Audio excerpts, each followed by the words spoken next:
Toshakhana case एक ऐसा case जिसे अगर पाकिस्तान की तारीख का one of the most controversial और इंटरेस्टिंग केस कहा जाए तो गलत ना होगा। ये केस जितना ज़्यादा आगे बढ़ रहा है उतना ज़्यादा ही एक तरफ तो कंट्रोवर्सीज बढ़ रही हैं और दूसरी तरफ इमरान खान के सादिक और अमीन होने पर सवालिया निशान। तो चलें आज की इस वीडियो में जानते हैं तोशाखाना और इससे रिलेटेड चीज़ों के बारे में, इमरान खान पर जो इल्ज़ामात लगाए गए थे, अभी ये जो केस चला है इससे भी जो मालूमात हासिल हुई है उसके बारे में भी जानते हैं और लास्टली देखते हैं किसका पलड़ा कितना भारी है। लेकिन वीडियो शुरू करने से पहले मेरा नाम फैज़ान रज़ा मारफानी है और आज की इस वीडियो में मैं आपका होस्ट हूँ। तो चलें शुरू करते हैं अपने पहले सवाल से। तो देखिए, तोशाखाना एक पर्शियन वर्ड है जिसका मतलब है स्टोर हाउस। वो स्टोर हाउस जहाँ मुग़लों के दौर में तोहफे, कीमती और अनोखी चीज़ें रखी जाती थी। पाकिस्तान में तोशाखाना 1970s में बनाया गया और इसका सिंपल ही मकसद था कि अगर कोई भी शख्स पाकिस्तान के बिहाफ पर, आइदर आपका वो प्रेसिडेंट हो, प्राइम मिनिस्टर हो, फॉरेन सेक्रेटरी हो, फॉरेन मिनिस्टर हो या कोई और शख्स हो, कोई भी शख्स अगर पाकिस्तान के बिहाफ पर किसी और मुल्क का विज़िट करे तो उस विज़िट पर उसे कोई भी गिफ्ट दिया जाए या प्यार से कोई भी चीज़ दी जाए तो वो इसे यहाँ पर डिपॉजिट करे। अब ये सब कैसे होता है और जो गिफ्ट तोशाखाना में आते हैं उनके साथ क्या किया जाता है, अगर हम इसे जानने की कोशिश करें तो देखें इसकी प्रॉपर गाइडलाइंस हैं, इसके प्रॉपर पॉइंट्स हैं, जिसमें से जो मेन पॉइंट्स हैं वो मैं आपके सामने रखूँगा। पहला पॉइंट है, जिस शख्स को भी कोई भी गिफ्ट मिलेगा तो ये उसकी ज़िम्मेदारी होगी कि वो उस गिफ्ट की मालूमात कैबिनेट डिवीज़न, जिसे आप आसान अल्फाजों में तोशाखाना की मैनेजमेंट समझ सकते हैं, वो उसके साथ इसकी मालूमात शेयर करें एज़ वेल एज़ इसे फ़ौरन वहाँ जमा कराएं। अब अगर कोई शख्स ऐसा नहीं करता तो उसके खिलाफ कानूनी कार्रवाई की जाएगी। अब जमा करवाए गए गिफ्ट के साथ क्या होता है, तो देखिए सबसे पहले उसकी वैल्यू असेस की जाती है, उसकी कीमत का अंदाज़ा लगवाया जाता है private sector as well as government sector से। अब अगर किसी भी तोहफे की कीमत 30,000 रुपये या इससे कम की होगी तो जिस शख्स को वो तोहफा मिला है वो इसे फ्री में हासिल कर सकता है।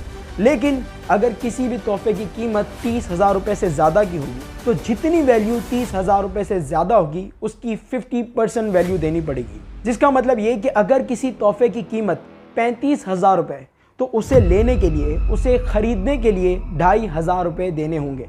लेकिन क्या हर तरह का तोहफा लिया जा सकता है, ख़रीदा जा सकता है?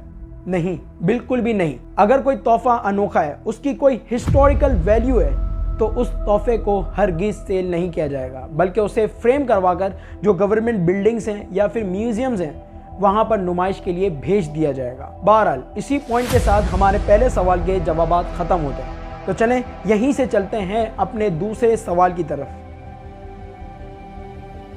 तो देखिए, जब से इमरान खान की गवर्नमेंट शुरू हुई उस वक्त से ही इमरान खान पर यह इल्ज़ाम लगाया जा रहा था कि वो तोशाखाना का मिसयूज़ कर रहे हैं, वो तोशाखाना के रूल्स की खिलाफ वर्जी कर रहे हैं। क्योंकि जब भी इनसे पूछा जाता था ना कि भाई आपने कितने गिफ्ट्स खरीदे या फिर आपने जो गिफ्ट्स खरीदे हैं उनमें से कितने सेल किए और कितने के सेल किए, तो ये उसका जवाब नहीं देते थे। ये कहते थे कि अगर हम ये डिस्क्लोज़ करेंगे तो हमारे फॉरेन रिलेशनशिप पर इसका बुरा असर पड़ेगा।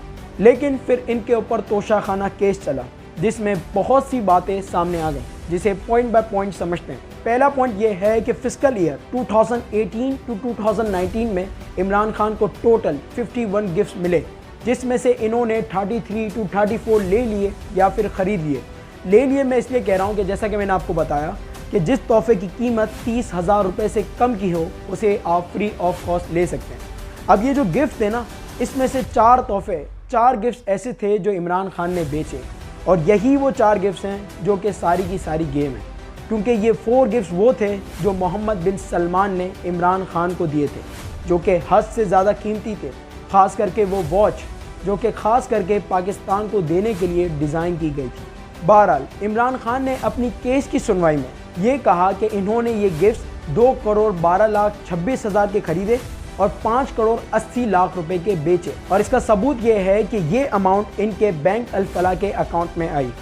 लेकिन जब इनके मेंशन किए गए अकाउंट की बैंक स्टेटमेंट देखी गई तो मालूम हुआ कि इनके क्लेम्स इनकी बैंक स्टेटमेंट से मेल नहीं खाते, कॉन्ट्राडिक्ट करते हैं। क्योंकि एक तो इनके अकाउंट में शॉर्टफॉल आ रहा था, दूसरा तोहफा ख़रीदने के बाद जो अमाउंट इनके अकाउंट में डिपॉजिट कराई गई वो इनके क्लेम से मैच नहीं कर रही थी। तीसरा पॉइंट ये है कि देखें ये सारी चीज़ें जो है ना, ये बातों की हद तक नहीं होती कि आप बस क्लेम्स पे क्लेम्स किए जा रहे हैं। बल्कि आपको इसे पेपर एविडेंस से बैक करना होता है। आपको सेल रिसीप्ट दिखानी होती है कि आपने कौन सा गिफ्ट बेचा है, कितने का बेचा है, किस तरह आपने अकाउंट में या किस तरह आपने वो अमाउंट रिसीव करी है, किस तरह वो अमाउंट आपके अकाउंट में आई है। आपको उसकी प्रॉपर डिटेल्स देनी होती हैं, जो कि इमरान खान देने में नाकाम हो गए। और फिर क्योंकि ये इस ना बताने की कि ये क्यों डिस्क्लोज नहीं कर पाए, इसको बताने में भी नाकाम हुए। और दूसरा, इन्होंने जो अपनी financial reports election commission of Pakistan को सबमिट करवाई थी वो भी झूठी साबित हुई, जिसका मतलब ये कि इन्होंने सीधा सीधा इलेक्शन कमीशन एक्ट 2017 के सेक्शन 137 और सेक्शन 173 की खिलाफ वर्जी करी, जो कि क्या है वन बाय वन समझ लेते हैं। सेक्शन 137 कहता है कि अगर कोई भी शख्स इलेक्शन कमीशन ऑफ पाकिस्तान को गलत रिपोर्ट सबमिट कराता है या फिर वो ऐसी रिपोर्ट सबमिट कराता है जो कि झूठ साबित हो जाए तो उसे करप्शन समझा जाएगा। इसके बाद सेक्शन 173 कहता है कि अगर कोई भी शख्स असासों और कर्जा जात में गलत बयानी करता है तो उसे जुर्म समझा जाएगा। बहरहाल ये तो हो गया फिस्कल ईयर 2018 टू 2019। इसके बाद अगर हम अगले फिस्कल ईयर की बात करें, आई मीन 2019 टू 2020, तो इसमें तो इमरान खान ने कबूल ही कर लिया कि उन्होंने इलेक्शन कमीशन ऑफ पाकिस्तान को जो रिपोर्ट सबमिट कराई थी अपने असासों और कर्जा जात की, उसमें इन्होंने गिफ्ट के मुतालिक चीज़ों को मेंशन ही नहीं किया, जो कि वंस अगेन सीधा सीधा इलेक्शन कमीशन एक्ट 2017 के सेक्शन 173 और 137 की खिलाफ वर्जी है। बहरहाल इन तमाम चीज़ों को और इसके अलावा जो दूसरी इरेगुलरिटीज़ भी इस केस में पाई जा रही थी, इमरान खान के बयान में पाई जा रही थी, उन तमाम चीज़ों को मद्देनज़र रखते हुए इमरान खान पर आर्टिकल 63(1) का पार्ट T लगाकर इन्हें डिस्क्वालीफाई कर दिया गया, जिसके बाद इमरान खान और उनकी पार्टी की तरफ से इस वर्डिक्ट को चैलेंज करने का बयान आया।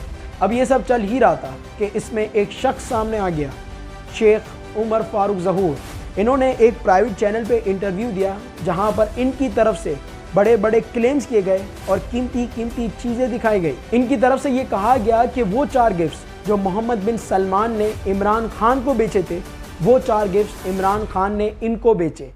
कितने के? 7.5 मिलियन दिरहम, 75 लाख दिरहम के, जो कि अगर हकीकत है तो उस वक्त के एक्सचेंज रेट के मुताबिक पाकिस्तानी 20 करोड़ से ज़्यादा बनते हैं। अब ये सब कैसे हुआ? तो इनकी तरफ से ये क्लेम किया गया है कि इमरान खान की फेडरल कैबिनेट के मेंबर मिर्ज़ा शहजाद अकबर ने इनकी मुलाकात फराह गोगी, जो कि इमरान खान की बहुत ही करीबी हैं, उनसे कराई दुबई में। फराह गोगी ने इन्हें इमरान खान के ये जो गिफ्ट थे वो दिखाए और फिर इमरान खान के बिहाफ पर ये गिफ्ट इनको सेल कर दिए। लेकिन इसी के साथ सवाल ये पैदा होता है कि ये इतने टाइम बाद क्यों बोले भाई? इन्होंने इतने टाइम बाद इंटरव्यू क्यों दिया है कि यार मैंने ये 4 गिफ्ट खरीदे? तो इसका सवाल इनके जवाब में ही ढूंढते हैं, इनकी ज़बान में ही ढूंढते हैं।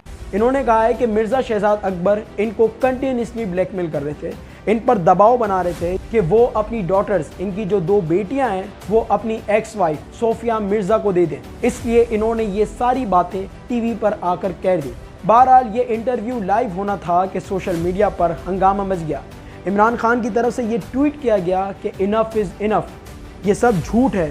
जियो न्यूज़ जिस पर ये इंटरव्यू लिया गया, खानज़ादा जिन्होंने ये इंटरव्यू लिया, और फ्रॉडस्टर यानी शेख उमर फारूक जिन्होंने ये सारे क्लेम्स किए गए, ये इन सब के खिलाफ केस करेंगे। इसके अलावा पीटीआई के senior vice president Fawad Chaudhry की तरफ से भी प्रेस कॉन्फ्रेंस की गई, जिसमें उमर फारूक को झूठा और मशकूक शख्स करार दिया गया। लेकिन फिर कुछ ऐसी चीज़ें सामने आ गई जिससे इमरान खान और फवाद चौधरी पर ही सवाल खड़े हो गए। पहली तो एक पिक्चर वायरल हुई जिसमें फैसल वाबडा, जो कि पीटीआई के मेंबर हैं, उन्हें उमर फारूक, जो कि एक फ्रॉडस्टर हैं, उनके साथ देखा गया।